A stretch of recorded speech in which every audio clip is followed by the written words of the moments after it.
Hey, good morning. Welcome back to the garden. Now today I want to do things a little bit different and actually not talk about vegetables for once. Instead, today we're going to talk about flowers. And I am not, by any stretch of the imagination, an expert flower gardener, kind of the exact opposite really. What I am is a person who really desperately needed some color and more bees and more butterflies in my garden. So I've been experimenting over the past few years with just dozens and dozens of types of flower seed just to see which ones are so tough that they will grow in the garden with no effort whatsoever on my part. Meaning today's video is going to actually be really simple. I'm going to walk you through the 10 flowers that I have found to be the absolute easiest to grow with very little effort, why I like them so much, and of course what they look like, so you can tell if you're interested in growing them as well. They're going to be so easy, in fact, that I literally have them growing out of the cracks in my driveway. True story. Check out this thing right here. Anyway, so let's get into it. This big, beautiful daisy looking flower right here is actually a cosmos. And I have to start with cosmos because they're really the flower that got me into growing flowers in the first place. We randomly bought a pack on dollarseeds.com. We threw them into the garden. I was interplanting them with some tomatoes, I think, and they grew to like 5 feet tall in our backyard. I had no idea what to expect. I know that I didn't expect them to be these giant bushy behemoths full of these beautiful flowers, and I was absolutely hooked. It turns out cosmos are one of the very easiest flowers to grow. They seed really easy, they reseed really easily, so make sure that you are planting them in a place that you want to have them for many years to come. And they're absolutely beautiful, and lots of insects love to come hang out on them. Another thing to know about cosmos is you don't have to grow them big and beautiful. If you have an area of truly terrible soil, you can still plant them there. They won't get as big, they won't get as impressive, but they'll still grow and they'll still flower. And in some cases, they'll actually flower a little bit better. The flowers will just be smaller than if they were growing in really rich soil. So I like to plant them just about everywhere. But if you do end up planting them near your vegetables, keep in mind you can also use them as a living trellis. It's not just sunflowers that can serve that purpose. Cosmos grow big and strong enough that they can keep up a bean plant. I've done it many times and I think it is super fun. So cosmos, absolutely one of my favorite plants to grow, one of my favorite flowers to grow certainly, and something I recommend to just about any new gardener. In terms of recommendations for this plant, I don't have a ton. Plant them wherever you want, but keep in mind they do flower better if you are deadheading them, which just means that as those flowers start to get a little bit crispy, go ahead and pinch them off so that you can encourage production of more new beautiful flowers. And in terms of variety, we like the Cosmos Sensation Mix. You can pick it up just about anywhere. Here is another flower that you can enjoy for many years to come because once you plant it, you are sure to have it in that area every year to follow. This, of course, is a Johnny Jump Up, otherwise known as a tricolor viola. Now, this plant happens to be my mom's favorite, and that is because she has a wonderful taste, and it has really grown on me. It's a smaller plant, it doesn't take up a lot of space. You can stick it wherever you want it, and it tends to do pretty well in both really warm conditions as well as really cool conditions. So you can put it in a little bit of shade, you can plant it out early, and it's gonna flower on the fast side. Really like that about it. It's always nice to have a couple plants that are gonna put off some color earlier in the year. Now, if you're gonna grow Johnny Jump Ups, you should also know that their flowers are edible, and they're pretty popular to use in high-end pastry confections because, well, they're fantastically beautiful when you cover them in sugar. But then again, aren't most things. One thing I've also found about Johnny Jump Ups is they are such a crowd pleaser. When we have a big clump of them, people will come up off the street into our front garden just to take a look at them. They're small flowers, but their profusion of colors, and I think their interesting patterns just catch the eye. People want to come look at them. People want to come check them out. People want to know what they are. Now, Johnny Jump Ups, I think, unfortunately, are not a particularly popular plant to grow in home gardens, at least where I am, and I think that's a shame because they are so easy and they are so beautiful. So let's get to seeing about changing that. I hope you'll consider them for your garden. Now, speaking of criminally underrated flowers for the home garden, this is another one right here. This is the humble Bachelor button, aka a cornflower. Now, the thing about cornflowers is they really actually do look like weeds before they pop up. I'm just looking in here to see if we have any. There's actually some growing in with my rosemary in this little area. They just popped up as volunteers this year. But yeah, cornflowers, Bachelor buttons, they don't look super impressive before they start flowering. And in fact, this year alone, I have had 3 different people ask me why I am growing these weeds so studiously in our flower garden.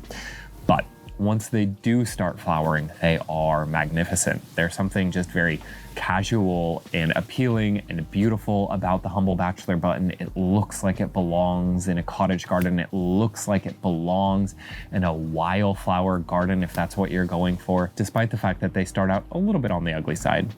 A lot on the ugly side. In fairness, they are such good producers of these beautiful flowers, and the bees absolutely love them. And as I mentioned, once you plant them, you're going to be seeing them for years to come. A little bit of a pattern there, you might notice. Just about every plant on this list reseeds really easily, but that includes bachelor buttons. Wonderful plant, and I highly recommend them.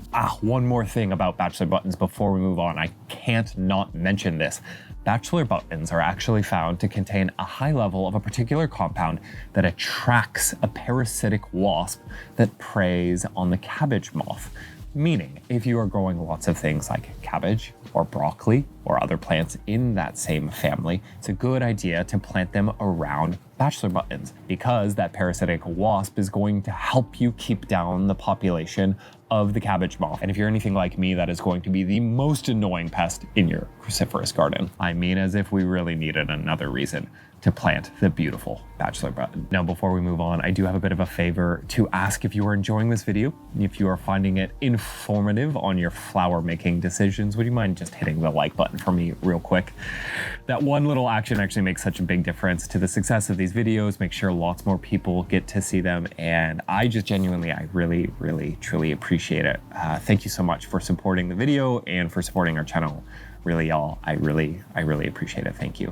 Let's get back to talking about flowers, specifically these guys right here. Let's talk about poppies. What a cool plant. Now, these are poppies. You're probably familiar with them, and poppies are weeds. Let's just be honest with each other. And you know what?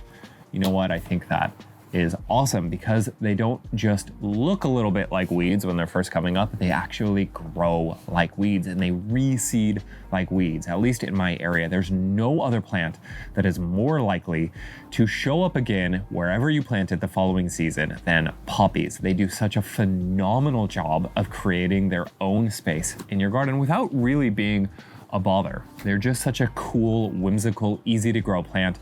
And if you are looking for that more casual, more wildflower look, if you want to feel like you were in a wild field when you wake up in the morning and you grab your coffee and you go out into the garden, you gotta have some poppies. They're just such an easy, beautiful plant to grow. One of my favorite things about poppies is they are so incredibly diverse. They come in so many different types and varieties and colors.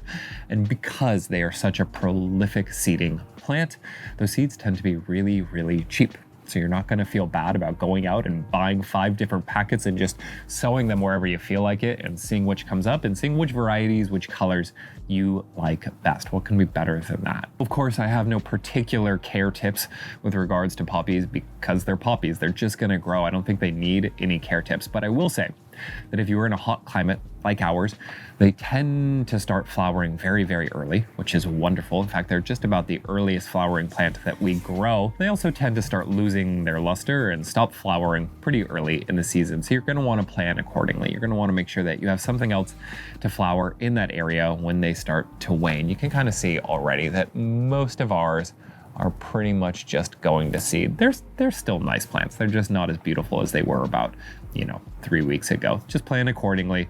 They're gonna go to seed. We're gonna have them again next year. They're gonna flower beautifully in the beginning of the season. We're gonna appreciate them again, but I wouldn't plan to have them all season if you grow in a warmer climate. I do have to say that my favorite to date and seemingly the easiest to grow is the humble California poppy. So that's where I would start if you wanna try just one to get going. All right, y'all, right here, this is chamomile. I didn't plant this chamomile right here, it just grew itself. And I've talked a lot about that property of many of the plants on this list, their ability to reseed and grow season after season.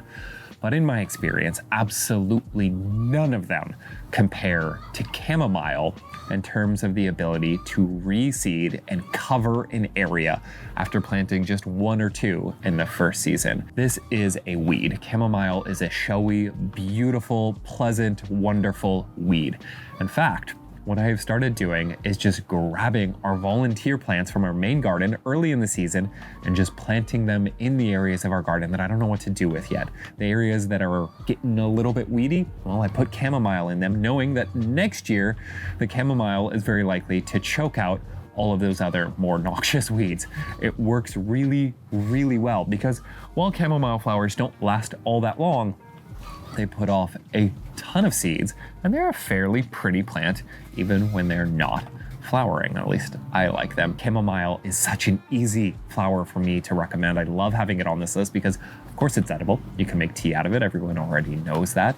It's pretty while it's flowering. It's pretty while it's not flowering. It grows anywhere, good soil, bad soil. You can plant a million of them close together if you want a big thicket of chamomile, or you can just put one or two in place to attract a few extra beneficial pollinators. I highly recommend it. The only thing I will say about chamomile is that if you don't want it growing back in that same place the following year, if you don't want a patch of chamomile wherever you are growing it, simply don't grow it because it is going to come back, and it is a pretty pernicious, tough little plant. Only put it where you're happy to have it again the following year.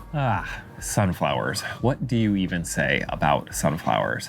They may be my absolute favorite seed to plant because there's something just a little bit magical about the sunflower. They are absolute monsters. And I don't mean just because they can get really big. You don't have to plant mammoth sunflowers after all, but because they're just such interesting, useful plants with so many beneficial properties. They produce edible seeds.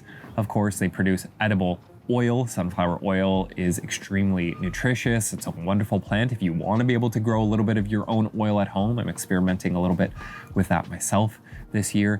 You can use the dried stalks as trellises. You can use the living sunflowers as trellises. Sometimes we grow our beans up sunflowers. You can even dry the stalks and use them as kindling. I put some in our chicken coop for the chickens to just play with and use as roost. They are such a very cool plant. If you are into permaculture, I don't think you can get away with not having at least a few sunflowers in your garden. Now, if you've struggled to grow sunflowers, my main tip is to try growing a few in your prime vegetable patch. This is a plant that is pretty darn hungry. It requires a lot of nutrients. It will actually take a lot of nutrients out of the soil. That's something good to know if you are growing sunflowers. But if you do plant it in an area with lots of compost and fertilizer and irrigation and loose, beautiful soil, you are going to get mammoth, beautiful plants. It's not necessarily something I want to plant in the craggy, rocky, poor soil on the edges of our garden. I'll leave that for the Johnny Jump-Ups and the Cosmos. But I do love having it in that beautiful soil of our main vegetable garden. And in fact, I love planting them in front of the ugly trellises of our tomato garden to hide them a little bit. They do a fantastic job of hiding any tall, unsightly items in your garden. My second tip for growing sunflowers is to branch out a little bit and get a sunflower that actually branches. Don't just grow mammoth sunflowers. Don't just grow lemon sunflowers. Grow Maximilian sunflowers. They're a little bit shorter, still very big plants, but not, building sized. And they're much, much better for picking flowers off of in order to bring inside. And sometimes that's just plain fun.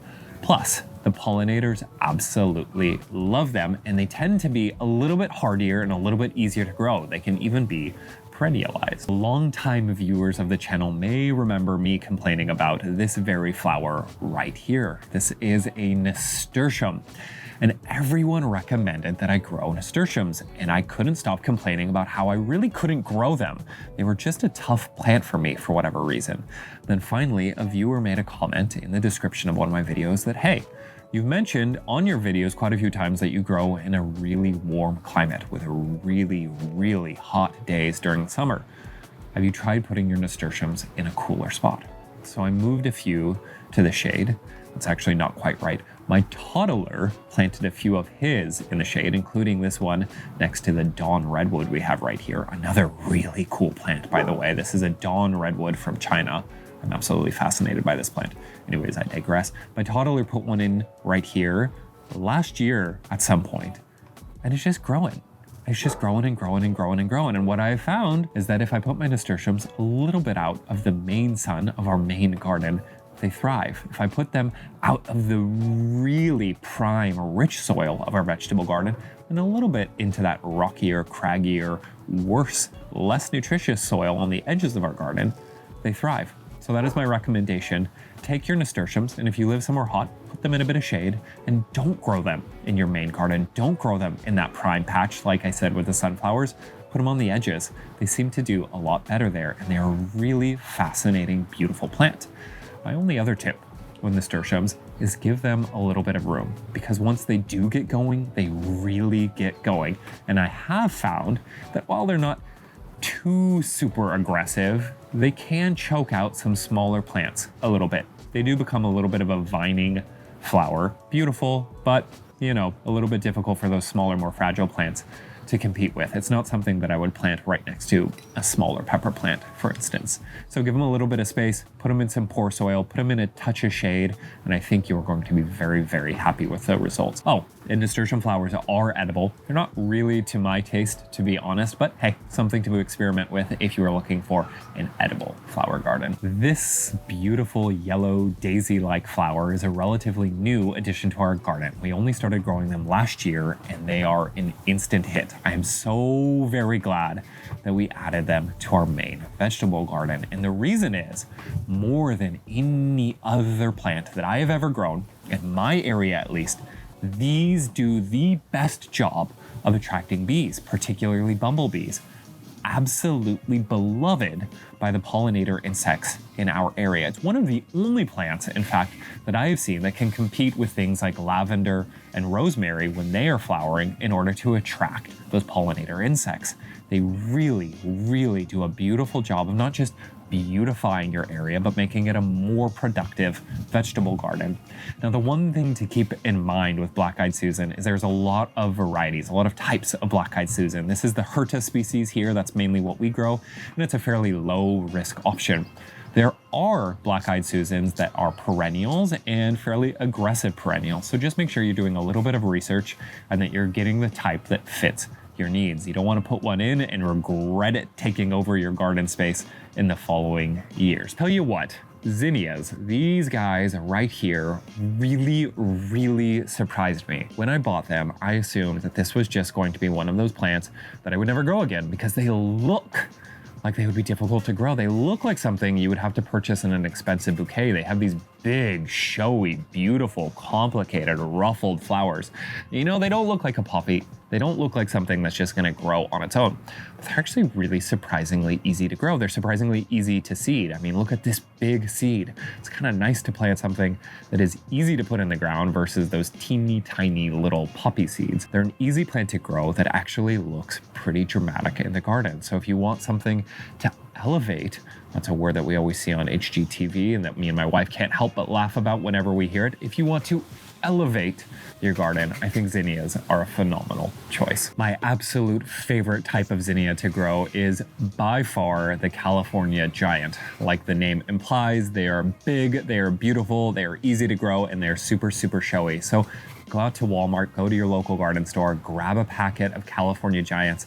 Don't be intimidated by the looks of this flower. They are actually really, really easy to grow. The one thing I will say about zinnias is, unlike just about every other plant on today's list, they don't seem to reseed all that readily, at least in my garden. I don't get a whole lot of volunteer zinnias. In fact, I think I've only gotten one or two, unlike, again, every other plant on this list. So you are probably going to want to pick up a new seed packet every year. A small downside, but a downside nonetheless. But a major plus of a zinnia is that it is a killer cut flower. Go ahead and remove those flowers when they are in full bloom, add them to a bouquet, put them in a vase, do whatever you want to do with them, and they are going to bounce right back, no problem. They make a really wonderful plant if you want to regularly bring a few of those flowers inside of the home and add a little bit of that garden to the indoors. I will also say about zinnias is they don't particularly like the shady parts of my garden. I've tried growing them in both the shade as well as the full sun, and they really do seem to prefer that full sun of our main garden. Our best zinnias have actually been grown alongside of our tomatoes and peppers in the prime locations of our entire yard. So go ahead and give them some sun and watch them thrive. Ah, you didn't think I was gonna forget about marigolds, did you? That is where I want to end the list. This guy right here is actually an African marigold, which, as the name would suggest, is indigenous to the Americas and is also known as the Mexican marigold. Y'all, sometimes plant naming makes absolutely no sense to me. Anyways, to be more specific, this is a crackerjack marigold. We got it from dollarseeds.com. They're a very cheap plant to grab because they've been around forever and their seeds are very cheap and they grow very, very easily. I wouldn't believe all of the hype about marigolds repelling insects.